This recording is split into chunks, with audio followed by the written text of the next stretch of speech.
Yes, Igan, ang mga nagmalfunction ng mga automated counting machines o ECM ang naranasang problema sa ilang mga presinto dito sa Cebu City.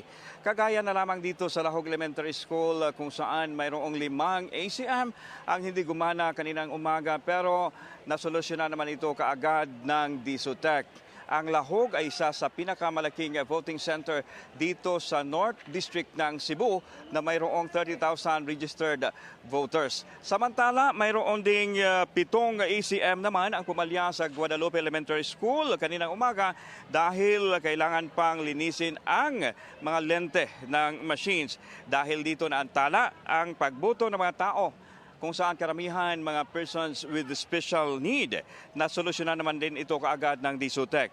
Habang nagpapatuloy ang botohan, mas lalong umiinit ang panahon ngayon dito sa Cebu City. Igan, nag-iikot din kanina ang mga opisyal ng Cebu City Police Office sa mga paaralan para masiguradong na ipatupad ang peace and order sa mga voting center. Ayon naman kay Colonel Enrico Figueroa, ang direktor ng Cebu City Police Office na nakausap ko kanina, ay generally peaceful pa naman ang Cebu City sa ngayon. Mula dito sa Cebu City, ako si Alan Domingo ng GMA Integrated News para sa eleksyon 2025. Igan.